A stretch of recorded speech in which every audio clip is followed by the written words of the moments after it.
दोस्तों, इस वीडियो के अंदर आज हम बात करने वाले हैं कि फरवरी महीने के अंदर भिंडी की खेती किस प्रकार से की जाती है। बुआई करते समय कौन कौन सी सावधानियां रखी जाती है, जिससे कि हम 15 से 20 हज़ार खर्च करके 1 एकड़ से 3 से 4 लाख रुपए की कमाई बहुत ही आसानी से कर सकते हैं। कुछ सब्जियां ऐसी होती हैं, यदि उनको आप एक निश्चित समय पर लगाते हैं तो कुछ कॉन्फिडेंस के साथ हम कह सकते हैं कि 1 एकड़ ज़मीन से लाखों रुपये की अर्निंग होती है।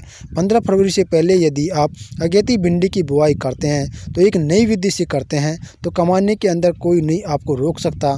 आज इस वीडियो में हम बात करेंगे कि लगाते समय कौन कौन सी सावधानी हमें रखनी चाहिए, लंबे समय तक हमें भिंडी की खेती किस प्रकार से लें, इसके अंदर खेत की तैयारी किस प्रकार से करें, खाद कौन कौन सी दें, दवाओं का शेड्यूल क्या रखें, बीज कौन सा बुआई करें, बीमारियों से कैसे बचाएं। दोस्तों, यदि आपको वीडियो अच्छी लगे तो वीडियो को लाइक करें और इसी प्रकार की जानकारी के लिए हमारे चैनल को सब्सक्राइब जरूर कर लें।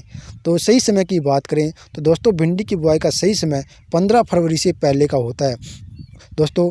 और मिट्टी की बात करें तो सभी प्रकार की मिट्टी के अंदर भिंडी की बुआई की जा सकती है। मिट्टी उपजाऊ होनी चाहिए, काली, चिकनी, लाल, दोमट, किसी भी प्रकार की मिट्टी हो, उसके अंदर हम भिंडी की उत्पादन बहुत ही अच्छा मिलता है। और दोस्तों, रेतीली मिट्टी होती है, उसके अंदर देसी खाद कुछ ज़्यादा डालनी होती है, जिससे कि हमें बहुत ही अच्छा रिजल्ट देखने को मिले।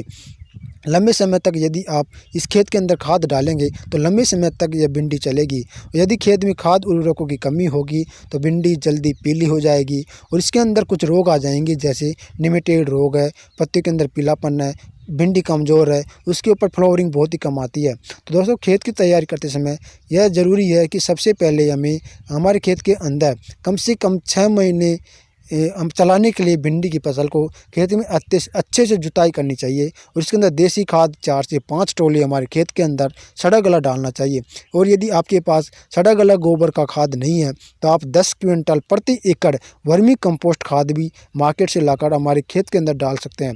रासायनिक खाद की बात करें दोस्तों, देसी खाद के साथ साथ हमें अच्छा उत्पादन लेने के लिए हमारे खेत के अंदर रासायनिक खाद की भी आवश्यकता होती है। तो उसके अंदर 50 kilo SSP single super phosphate जो दानेदार आता है, और 35 से 50 किलो DAP, 30 किलो म्यूरेट और पोटास और 20 किलो यूरिया आपको लेना है। यदि आप अपने खेत के अंदर ये रासायनिक खाद डालेंगे तो आपकी भिंडी के पौधे हैं, शुरुआती चरण से जर्मिनेशन के तुरंत बाद इनको अच्छी तरह से खाद उर्वरकों की पूर्ति होगी और बहुत ही अच्छी ग्रोथ करेंगे। पौधा तना मजबूत होगा, किसी प्रकार के रोग इनके अंदर देखने को नहीं मिलेंगे। दोस्तों, इनके साथ ही आपको एक सल्फ़र लेना है, 3 किलो आता है 90% वाला। वो सल्फ़र आप इन पौधों के खेत बुआई करते समय यूज़ कर सकते हैं। तो इस समय दानेदार फॉर्म के अंदर यदि आप यूज़ करेंगे, ये पाउडर फॉर्म में भी आता है, यदि आप दानेदार फॉर्म के अंदर लेते हैं तो यह धीरे धीरे हमारे पौधों को मिलता रहता है और बहुत ही शानदार रिजल्ट हमें देखने को मिलता है। दोस्तों, उसके बाद बात आती है कि निमेटोड से कैसे बचाएं।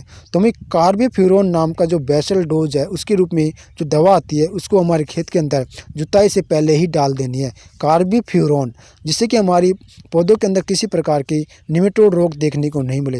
दोस्तों, बीजों की बात करें तो इनके अंदर आप ले सकते हैं एडवांटा का राधिका, बहुत ही शानदार रिजल्ट इसके देखने को मिल रहे हैं। हम हर साल इसकी बुआई करते हैं, बहुत ही अच्छी तरीके से भिंडियाँ हमें हमारे पौधों से मिलती हैं। दूसरा है नामदारी का सोनम, लेकिन जो एडवांटा का राधिका आप उपयोग करते हैं वो थोड़ा महंगा बीज आता है, तो उनके उपयोग में रूप में आप दूसरे बीज भी ले सकते हैं, जैसे नामदारी का सोनम है, नामदारी का NS 862 है, इनका भी रिजल्ट बहुत ही शानदार है।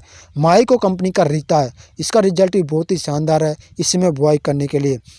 दोस्तों, 1 एकड़ के अंदर बीज की बुआई की बात करें तो लगभग 2.5 से 3 किलो बीज की हमें आवश्यकता इस समय बुआई करते समय होती है।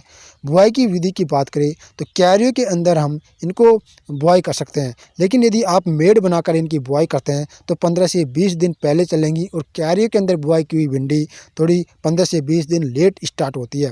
दोस्तों, मेड़ बनाकर उन मेड़ की एक मेड़ से दूसरी मेड़ की दूरी लगभग 1 से 1.5 फीट की रखें और मेड़ के दोनों तरफ आपको भिंडी की बुआई करनी है, लगभग 4 से 5 इंच की दूरी पर। सिंचाई की बात करें तो दोस्तों, आपके जो मेड़ बनाएंगे उनके अंदर जब आधे मेड़ भर जाएं पानी लगाने के बाद में, तो आपको पानी बंद कर देना है, जिससे कि आपकी जो मेड़ है वो अधिक टाइट कठोर नहीं होगी, उसके अंदर जर्मिनेशन अच्छा होगा और जो भिंडी आप लगाएंगे बीज वो 4 से 5 दिन के अंदर बहुत ही अच्छी जर्मिनेट हो जाएंगे और इनके अंदर एक स्प्रे करना है 15 से 20 दिन बाद में, तो वो फंगीसाइड होता है, सांप नाम का यूपीएल कंपनी का आता है, बहुत ही अच्छा शानदार फंगीसाइड है। उसका आप स्प्रे 15 से 20 दिन बाद में अपने भिंडी के अंदर कर देंगे दोस्तों। उसके बाद आप पानी लगाएंगे तो उनके अंदर यूरिया और जिंक का खाद का मिश्रण तैयार करके आपको हल्का हल्का खाद हमारी भिंडी की खेती के अंदर लगाना है। जिससे होगा क्या कि हमारे पौधों को जिंक की पूर्ति होगी, और जो खाद हम बेसल डोज के रूप में डाल रहे हैं उनके बाद में जो पानी लगाएंगे उसके अंदर भी हल्का हल्का खाद डालते रहेंगे तो भिंडी के अंदर अच्छी ग्रोथ होगी। जैसा कि आपको पता है भिंडी एक ऐसी फसल है जो लगभग 1 फीट की होती है। जब से ही प्रोडक्शन इसके अंदर स्टार्ट हो जाता है वो लगभग 5 से 6 महीने तक लगातार चलती है, जिससे कि किसान भाई को बहुत ही अच्छा प्रॉफिट हमें देखने को मिलता है दोस्तों। इसके अंदर सुंडी नाम की एक कीट लगता है जो सुंडी भिंडियों को ख़राब करती है, पत्तियों को खाती है, तो उसे बचाने के लिए इसके अंदर डेलीगेट नाम की दवा आती है, फेम है, कोरोजिन है, इनमें से भी कोई एक दवा ले लें और इसका स्प्रे अपनी खेत की देखरेख के साथ में करेंगे। और भिंडी की खेती के अंदर और वाटरिंग हमको बिल्कुल भी नहीं करनी है। यदि आप भिंडी की खेती के अंदर और वाटरिंग करते हैं तो पौधों के अंदर फंगस का अटैक हो जाता है, पौधे पीले होते हैं, भिंडी का प्रोडक्शन घट जाता है। तो आपको और वाटरिंग बिल्कुल भी नहीं करनी है। मिट्टी की नमी को देखते हुए आपको इसके अंदर पानी लगाना है। ये सावधानी आपको ज़रूर लगानी है। हमने आपको खाद, पानी, दवा सभी प्रकार की जानकारी इस वीडियो के माध्यम से दे दी है। यदि ये सावधानी आप रखते हैं तो अपने भिंडी के अंदर से आप ताबड़तोड़ उत्पादन लेने वाले हैं। बहुत ही शानदार गर्मियों के अंदर रेट आपको इसके भिंडी के माध्यम से मिलेंगे, तो बहुत ही अच्छी कमाई आप भिंडी के माध्यम से करने वाले हैं।